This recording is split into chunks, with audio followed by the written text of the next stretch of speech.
皆さんこんにちは。マリサだぜ。レイムです。今回の動画はベリアル融合銃を紹介していくぜ。合体怪獣の時に話してたやつね。今回もなかなか見応えありそうね。じゃあそろそろ行くぜ。特撮が大好きなんだよチャンネル。まず、ベリアル融合銃って何？ウルトラマンジードから登場した怪獣たちでジードではメインの敵だぜ。怪獣たち？そうなんだぜ。この怪獣たちは、ジード本編では福井で系が2種類の怪獣カプセルをジードライザーでスキャンしてフュージョンライズするか、ウルトラマンベリアル本人が変身する2種類がある怪獣たちのことなんだぜ。怪獣カプセルってウルトラカプセルのパクリ？福井で系が光の国から盗み出したウルトラカプセルを元に作り出した一種の模造品だぜ。ジードライザーもジードが変身するときに使うものじゃなかった？ウルトラシリーズでは初となる、最初から敵味方で共通の変身アイテムを使ってるんだぜ。似た変身アイテムを使った前例はあるけど全く同じなのは初めてね。そうだな。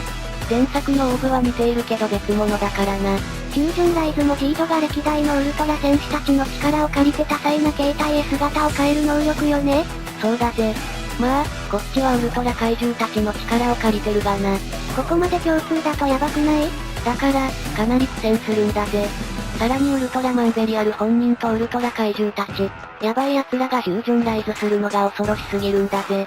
それじゃあ、早速紹介していきましょう。まず1体目は、スカルゴモラ。福井で系がゴモラとレッドキングの怪獣カプセルでフュージョンライズしたベリアル融合銃だぜ。どちらもパワータイプの怪獣ね。鳴き声はレッドキングとゴモラのものを組み合わされたものになっているぜ。前半がレッドキング、後半がゴモラの鳴き声になっているのね。全体的なシルエットはゴモラに近いものになっていて、胸には紫色のカラータイマーがあるぜ。まがまがしいわ。それにしても、全体的にいかついわね。能力もいかついんだぜ。パワーファイターであらゆるものを破壊し尽くす強い力。しかもジード第1話から登場した際にはまだ戦い慣れしていないジードに対してだが、終始優勢に戦いを進めてスカル振動波という必殺技で追い込むほどだぜ。なかなかすごいわね。でもスカル振動波って何なの？頭部の大角から放つ強力な振動波を発生させて粉々に粉砕するという必殺技だ。ジード本編では披露していないが、全身の角を発光させて突進しながらスカル振動波を周囲にまき散らすように放つ戦法もあるんだぜ。その角欲しい。絶対いらないだろ。何に使うんだ？使うことはないけど、強いものは欲しいわ。宝の持ち腐れになっちゃうからやめておこうな。ピエンだわ。で、こいつはどんな戦いをしたの？このスカルゴモラはジード以外の作品にも出演しているし、ジード本編でも複数回登場しているんだぜ。ちなみに何回出たの？3回も出演したんだぜ。3回も？結構出てるのね。そうなんだぜ。他の話はまたどこかで紹介するから乞うご期待。どんな暴れっぷりだったのかしら？突如として市街地に出現すると街を破壊し、怪獣カプセルを冷却させるために一旦姿を消すんだぜ。その後、再び夜の街に出現しリトルスターの気配を察知し街を襲撃するが、その後ジードが登場し激闘の結果、ジードの放ったレッキングバーストを受け爆散したのが第1話だぜ。ここで初めてジードが登場したのね。ところでリトルスターって何？リトルスターとはエネルギーのことで怪獣、宇宙人を呼び寄せるエネルギー体だぜ。しかも宿主に特殊な能力を与える効果もあるんだぜ。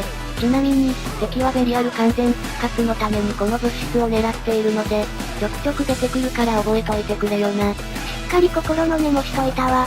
続く第2話では避難していたエリを狙って再び出現し、これを阻止するべく駆けつけたジードと一進一退の激しい攻防を繰り広げるんだぜ。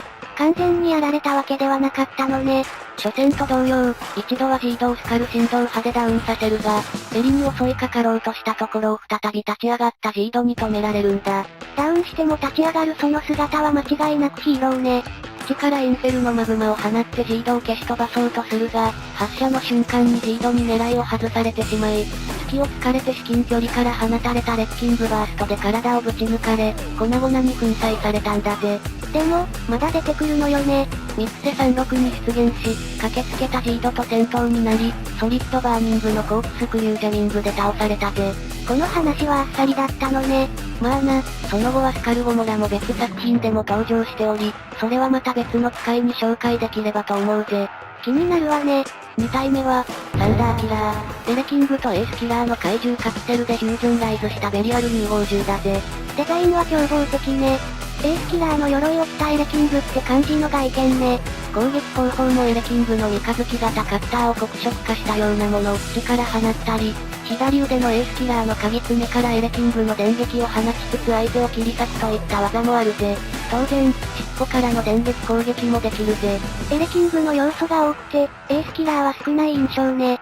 エースキラーのようにウルトラ戦士の光線技を使うことはできないが、代わりに相手の放った光線を吸収し、そのまま口から打ち返すという技を持っているぜ。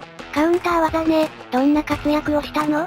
第5話、第6話、第18話に出現しているから簡単に説明していくぜ。第5話では終盤で出現し、駆けつけたジードと戦闘するところで物語は終わったんだぜ。続く第6話ではプリミティブを圧倒し、ソリッドバーニングのストライクブーストをも吸収し、打ち返すなどして、完全にサンダーキラーの優勢だったんだが、ウルトラマンゼロが駆けつけると瞬時に撤退したんだぜ。おお、今までにない素早い判断ね。その後、ジードとの再戦でも戦いは優勢に進めたんだけども、ジードがジードクローを手にすると形勢が逆転したんだぜ。ダメージを受け続け、最後はアクロスマッシャーのディフュージョンシャワーを受けて爆散したんだぜ。かなり健闘したけど、成長されて負けちゃったわね。第18話ではザイボーグと共にジードを追い詰め、ザイボーグを倒したロイヤルメガマスターに対してもダメージを与え健闘したが、最後はストリウムクラッシャーによって撃破されたんだぜ。ジードも成長しているから手加減抜きで戦っても負けてしまうわよね。3体目は、ベダニウムゼットン。キングジョーとゼットンの怪獣カプセルでフュージョンライズしたベリアル融合銃だぜ。なんだか少しサイボーグみたいね。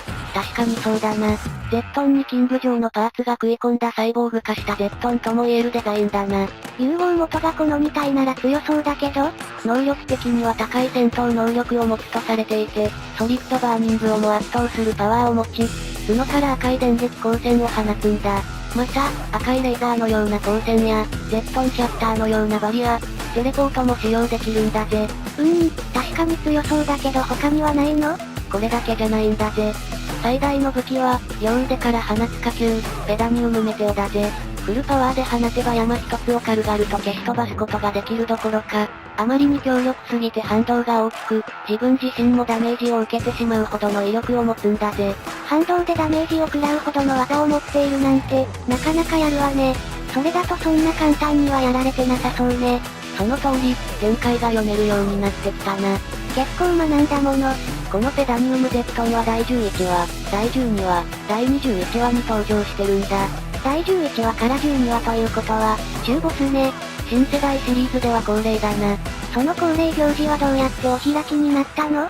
圧倒的な力でジードを追い詰めるも、互いの必殺技のぶつかり合いでは相打ちとなり、ボロボロになりながらも福井で軽ガリッからゼロカプセル以外のウルトラカプセルの強奪に成功するんだぜ。一つだけじゃ変身できないじゃない。その後は、奪ったウルトラカプセル6本を自らの体に打ち込み再び出現するんだぜ。ウルトラカプセル6本を打ち込み？それ大丈夫なの？いや、やばいぜ。